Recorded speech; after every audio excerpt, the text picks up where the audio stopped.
When I inherited my grandparents' 900 kelvins estate, I quietly moved it into something none of them could touch. My name is Aiden. I'm 32 years old.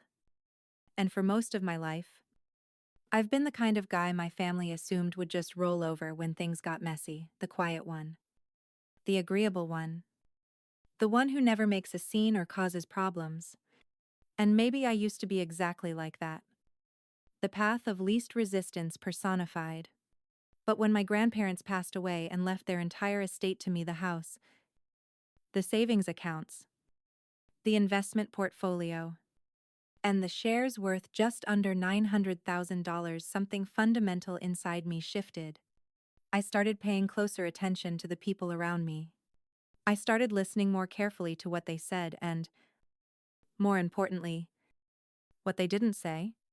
And most importantly of all, I started planning meticulously. Because I knew exactly what kind of people I was related to. And I understood with perfect clarity what they were capable of doing. My brother Tyler is 3 years younger than me, 29 now. Yet still trapped in the mindset of a reckless 21-year-old who believes nothing can touch him. He's the kind of man who thrives on attention, flashy, loud, effortlessly charming. Tyler could stare you straight in the eye, lie without blinking, and somehow make you feel guilty for doubting him. Credit cards opened fraudulently in Mom's name that she discovered only when collection agencies started calling. A borrowed car from our uncle that mysteriously vanished and later found abandoned in another state with the license plates removed. And every single time, without fail, Mom would bail him out, would make excuses. I would say he was just figuring things out, just finding his path, just going through a rough patch that he'd grow out of, eventually. But me, I was always expected to be the responsible one. The backup plan. The safety net, who caught everyone when they fell. The one who showed up on time. Paid his bills. Never caused drama. And I was absolutely done playing that thankless role. When Grandpa passed away 2 years ago, exactly 1 year after we'd buried Grandma, he left the entire estate solely to me, in a will that had been carefully updated just 6 months before his death. I wasn't surprised by this decision. I had been their primary caretaker during their final years when no one else bothered to call, much less visit regularly. I drove them to countless doctor appointments, handled the weekly grocery runs, managed the never-ending mountain of paperwork that comes with aging and illness, sat with them during long afternoons when they were lonely and frightened. Tyler, he'd show up on Christmas morning with an expensive bottle of wine he couldn't actually afford, take carefully staged photos for Instagram to prove what a devoted grandson he was, and then vanish completely until the next major holiday rolled around. But when the will was formally read in the attorney's office and my name was the only one listed as beneficiary, I saw the look my mother gave me across that polished conference table, that tight-lipped, deeply disappointed twist of her mouth. Like I had deliberately stolen something that rightfully belonged to someone else. That single expression told me everything I needed to know. That was the precise moment I realized the storm was coming, and I'd better prepare for it. The house was the centerpiece of the estate. The crown jewel. A gorgeous old Victorian with deep red bricks weathered by more than a century of seasons, tall windows with original wavy glass, and thick ivy crawling up the sides like something out of a romantic movie. It was a genuine historic property that had been passed down through 3 generations of our family. And my grandparents had maintained it in near-perfect condition, despite the expense and effort required.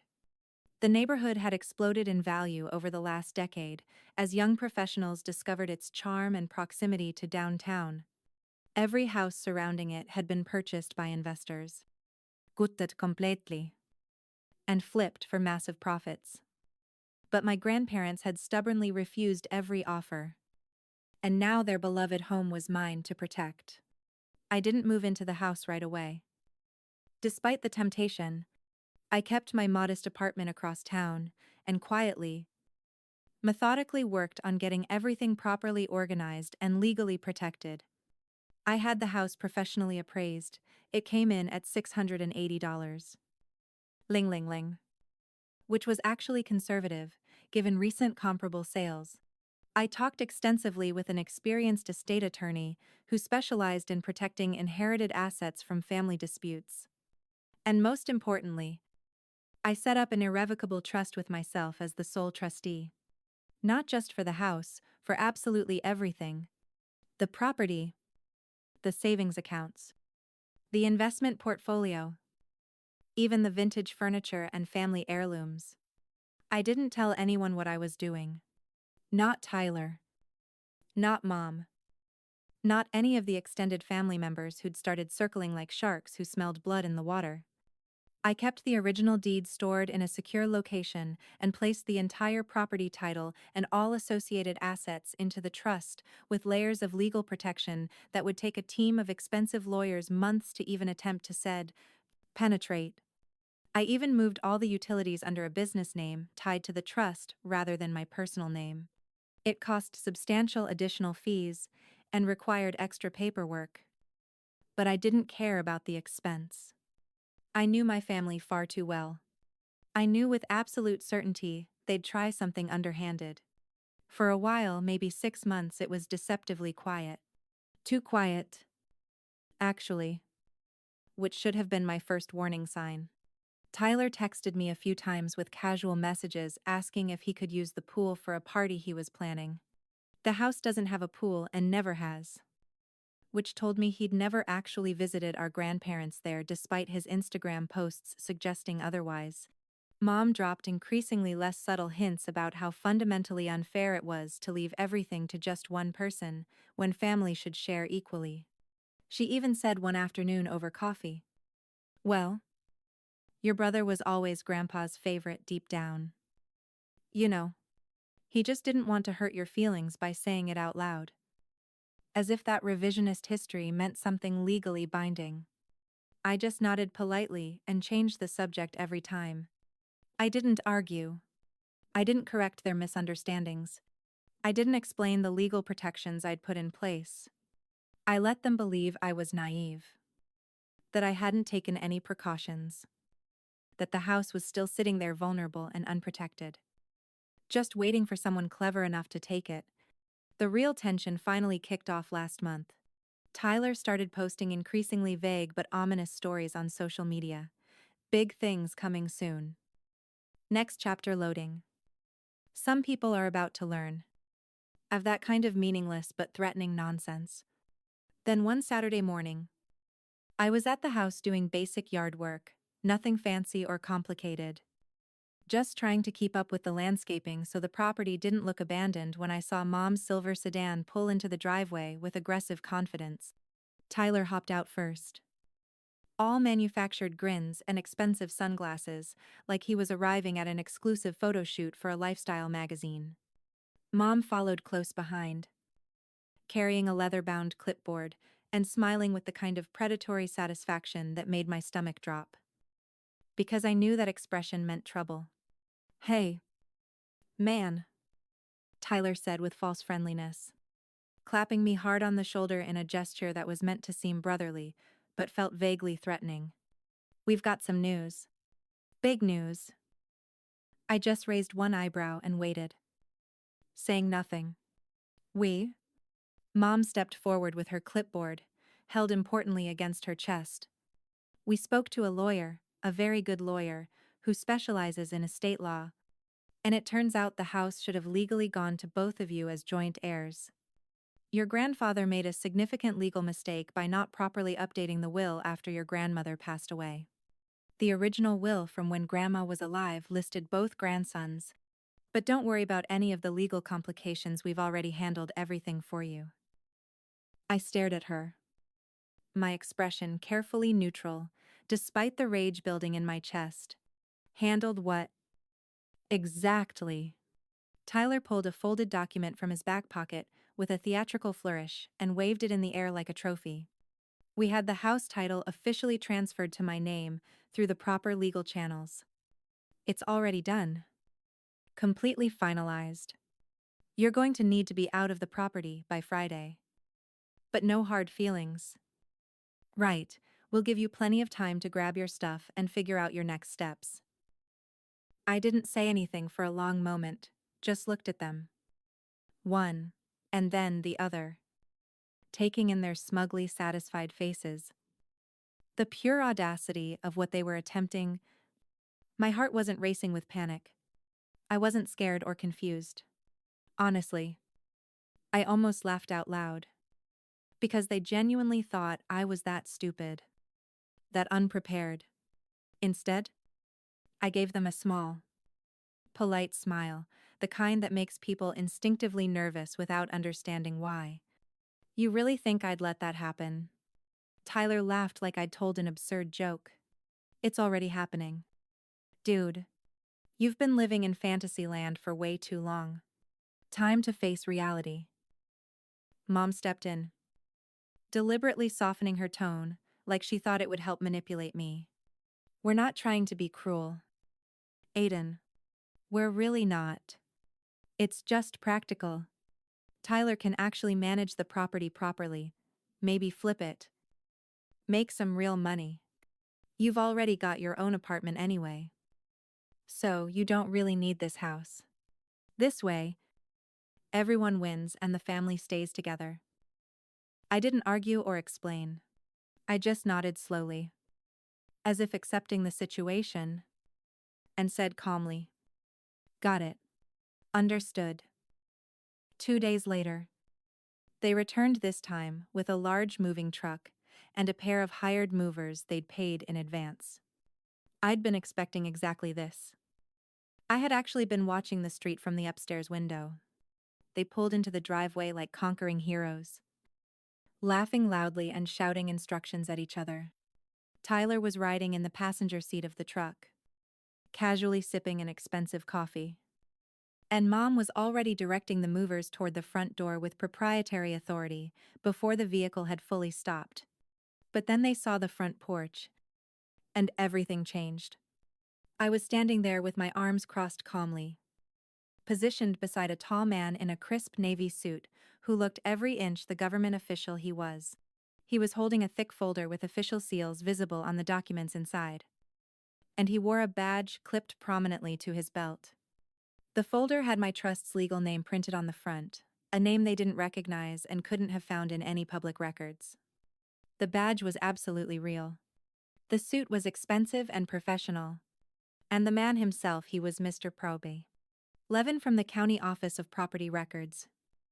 And he'd agreed to be present for exactly this scenario. They froze completely, confusion replacing their earlier confidence. Tyler stepped out of the truck first, looking genuinely bewildered. "What's going on here?" I didn't say a single word. Mr. Levin did all the talking. Exactly as we'd planned. He cleared his throat with the calm, unshakable authority of someone who has handled these situations too many times to be rattled by family theatrics. He held the folder professionally under one arm and glanced down at the official document in his other hand before speaking in a firm but deliberately neutral tone that carried across the yard. "Are you Tyler James Green?" he asked formally. Tyler frowned, clearly thrown off by the official question and tone. "Yeah, that's me." "Who's asking?" "I'm Stephen Levin, with the County Office of Property Records," he said, pulling his badge forward slightly so it caught the morning sunlight. "I'm here today on behalf of the legal trustee of the East Thornhill Estate Trust. That would be this property." He pointed behind him at the Victorian house with its brick facade and climbing ivy. "I have comprehensive documentation showing that the property deed has been held in an irrevocable trust since April of last year, under the exclusive management of Aiden Michael Green as the designated trustee.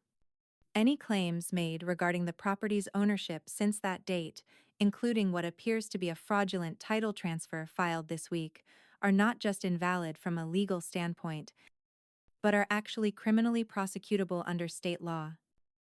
Tyler's face drained at least 2 shades of color, going from confident tan to sickly pale. "Fraudulent," he muttered weakly, looking desperately to Mom for support or explanation. What is he talking about?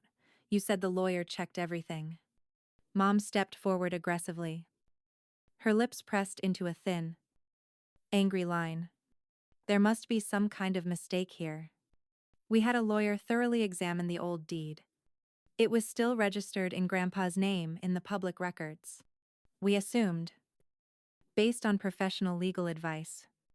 You assumed incorrectly, I said, finally breaking my deliberate silence. I never left the property titled in my personal name directly. The entire estate is owned and protected by an irrevocable trust with multiple layers of legal protection. That's exactly why you couldn't find any current ownership records in the standard public database logs. You went to some shady discount title mill operation and tried to fabricate a transfer based on an outdated document that hasn't been legally valid for over a year. Mr. Levin nodded in agreement. I've already filed an official fraud report with the county regarding the attempted title claim submitted this week. Normally, in cases of potential misunderstanding, we would send a formal warning first and allow time for correction. But given the specific circumstances here, bringing moving trucks, threatening immediate occupancy, attempting to forcibly evict the legal trustee from the property, we're bypassing the warning stage and moving straight to enforcement protocols. Enforcement, Tyler repeated weakly, the word clearly frightening him. What does that mean? I turned slightly toward him and spoke more plainly, my voice calm, but carrying an edge of finality. It means if you set one foot inside this house without my explicit written permission ever again, you're committing criminal trespassing. And if you attempt to tamper with the trust documentation or any of its protected assets in any way, you're looking at multiple serious charges. Fraud, forgery, attempted theft, take your pick. For a long, excruciatingly awkward moment, absolutely no one spoke. The hired movers were standing frozen halfway between their truck and the porch, looking at each other with growing alarm, like they'd accidentally walked into a dangerous domestic situation that was way above their pay grade. One of them coughed uncomfortably and very slowly, very carefully started backing away toward their vehicle. Tyler finally found his voice, though it came out defensive and slightly shrill. You're seriously doing this to your own family, over a house? My voice was eerily calm when I responded. Too calm. Actually, family, you showed up at my property with forged title documents and a moving crew to steal my home, the one thing Grandpa and Grandma specifically wanted me to have. That they trusted me to protect. You tried to make me homeless through fraud. Don't you dare talk to me about family obligations. Mom's jaw clenched visibly, her hands tightening on that ridiculous clipboard. They were just confused. Aiden. They didn't fully understand the legal complexities. No, I said sharply, cutting her off, mid-excuse. Stop. You didn't understand. Both of you thought I'd still be the same pushover I was at 20 years old. The kid you could guilt into giving up his entire weekend to clean up Tyler's messes or float yet another emergency loan because you needed it, just this once. But I'm not that naive kid anymore. I learned from watching you. I listened to your patterns. And I prepared accordingly. Mr. Levin added helpfully, flipping through his folder of official documents. Also, just so it's completely clear, and there's no room for future misunderstanding, we've already alerted the local police precinct about this situation. If either of you attempt to return to this property under any guise whatsoever, any property claim, any family emergency, any excuse at all, there will be a complete file ready to go with both civil and criminal components prepared for immediate prosecution. Tyler's eyes flashed with impotent rage, but he said absolutely nothing in response. He turned sharply to the confused movers and snapped. We're leaving right now. This was a mistake. He didn't look at me again. We didn't make eye contact. I just stalked back to the truck like a scolded child. Mom lingered for just a few seconds longer, her mouth opening slightly, like she desperately wanted to say something, Probably one last manipulation attempt. One final guilt trip, but nothing came out. She seemed to realize that for once, her words had no power. She followed Tyler without speaking, her expensive heels clicking angrily against the driveway pavement. The moving truck pulled out slowly, and I watched the taillights disappear down the hill toward the main road. It was quiet again after they left. That heavy, significant kind of quiet that settles after a confrontation that's been building pressure for years finally releases. Mr. Levin handed me an official copy of the filed fraud report and said simply, "Call my office immediately if they attempt to return or contact you again." I thanked him sincerely. And after he left, I just stood there alone on the same porch where I used to sit with Grandpa on summer evenings and listen to him talk about understanding human nature, not just people's words, but their patterns, their habits, their true character that showed in unguarded moments. He used to say, "Don't judge people by what they say in a single moment. Aiden, judge them by what they consistently do when they think no one's watching them." He was absolutely right about that. I had watched them my entire life, and I'd finally acted on that knowledge. But of course, that wasn't the end of it. Because 3 days later, I received a formal letter, professionally typed, formatted on legal letterhead, and bearing an official signature from a different lawyer, one my mother had hired specifically for this new approach. In carefully worded legalese, she claimed severe emotional distress and argued that as a direct descendant and surviving child, she had both a moral and familial right to a significant portion of the estate. She demanded immediate compensation for the mental anguish and emotional suffering caused by being unjustly excluded from her own parents' legacy. And attached to the demand letter was an itemized list of what she considered reasonable reparations: $150, 0 inches immediate cash payment, joint ownership of the family home, regardless of trust status, and a monthly allowance of $3,000, continuing indefinitely until further notice. I stared at that letter, reading it over and over, initially numb with disbelief.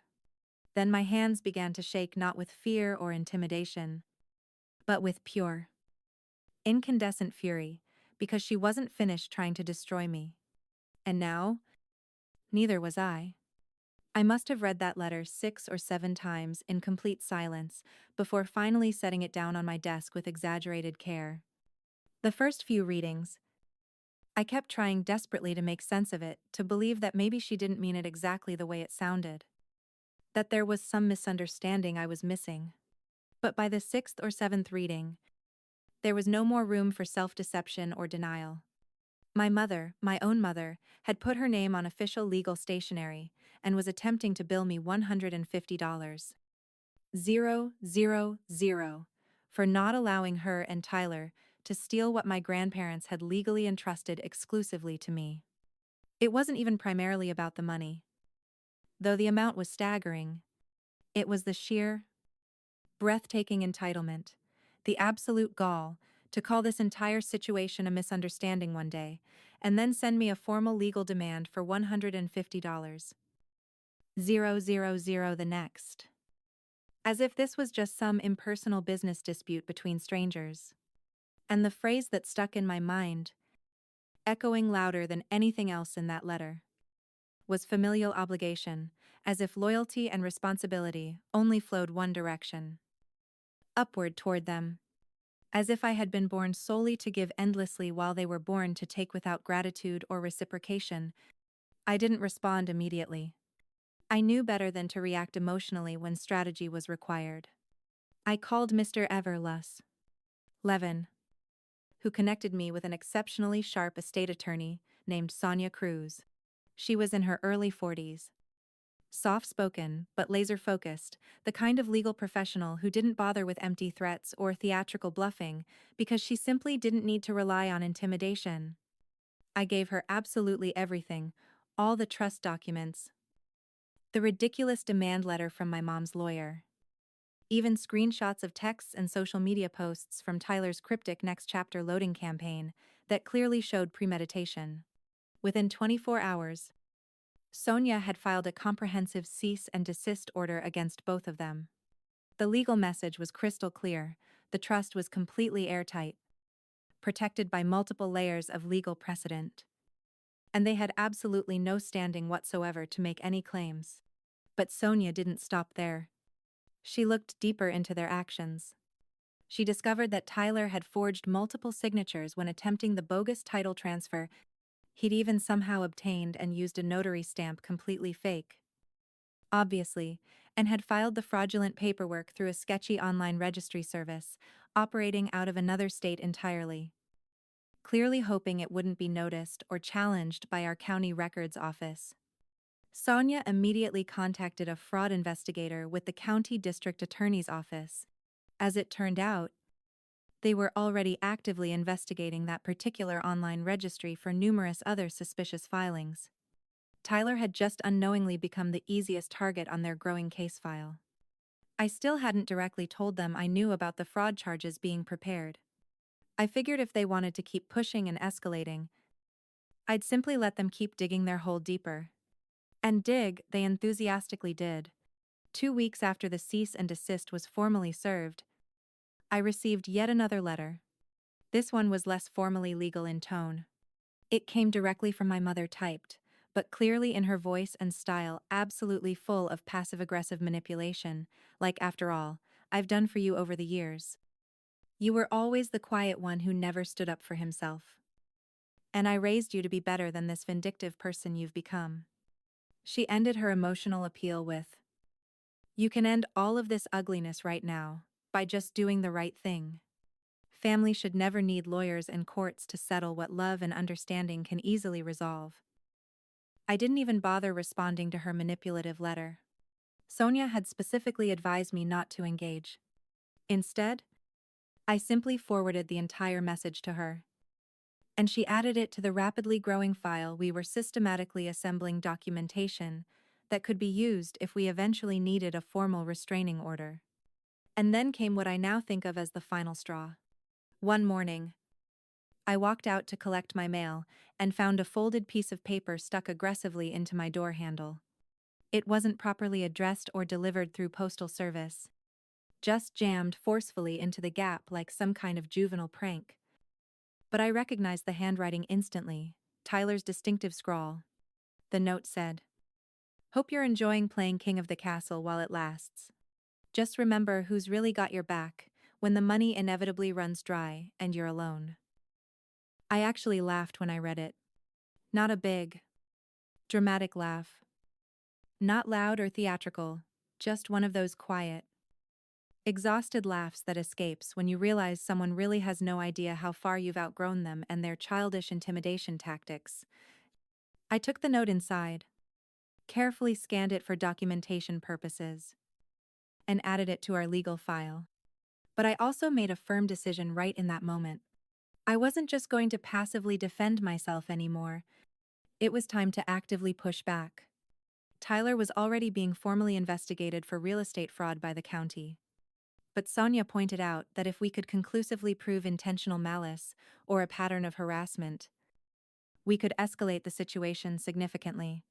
And while criminal courts would inevitably do their part, there was another arena where Tyler could be hurt much more immediately, and effectively: his professional reputation, his credit rating, his employment prospects. He'd recently landed what he considered a prestigious position at a boutique real estate firm, one of those flashy places that invested more effort into their carefully curated Instagram aesthetic than their actual compliance policies or due diligence. I did some discreet research and found out they publicly prided themselves on transparency and ethical property transfers, which made me genuinely wonder, would they be proud to employ someone who had actively tried to steal a house using forged paperwork and fraudulent notary stamps? But I didn't act impulsively or rashly. I waited patiently. And then something completely unexpected happened, something I genuinely hadn't anticipated in any of my planning. My cousin Megan, who I hadn't spoken to in probably 5 years, reached out to me completely out of the blue with a Facebook message late one evening. Hey, can we talk privately? Your mom's been calling people throughout the extended family, saying some really disturbing things about you. I figured I should let you know what's being said. We met for coffee the very next morning at a neutral location. Megan had always been the straightforward, no nonsense, one in the family, a straight shooter who valued honesty, and that fundamental character trait hadn't changed over the years. She showed me text messages, voicemails, even a group chat thread with two of our other cousins that I hadn't been included in. It turned out my mother had started aggressively spreading a completely fabricated story throughout the family. According to her carefully constructed narrative, I had systematically manipulated Grandpa during his final years, had deliberately convinced him to change his will while he was experiencing mental decline and wasn't capable of making sound decisions. She had even strongly hinted that I'd taken advantage of him emotionally, legally, and possibly even medically, essentially painting me as an elder abuser who'd stolen an inheritance. I felt physically sick reading those messages. That's when I finally understood with complete clarity that this situation wasn't really about the house anymore, or the money, or even Tyler's criminal behavior. This was fundamentally about control. My mother absolutely could not tolerate that I'd said no to her, that I'd protected something. Anything. From her grasping reach. And now she was going to systematically try to ruin my reputation and relationships for it. Megan looked at me seriously across the coffee shop table and said quietly, "I don't believe her manipulative nonsense for a second. Neither do Jaime or Chris. But she's not going to stop on her own. Aiden. She's methodically calling everyone in the family." I nodded slowly, my heart beating harder and faster than I wanted it to. "Thank you for warning me. I really appreciate your honesty." I didn't sleep much that night, lying awake, staring at the ceiling.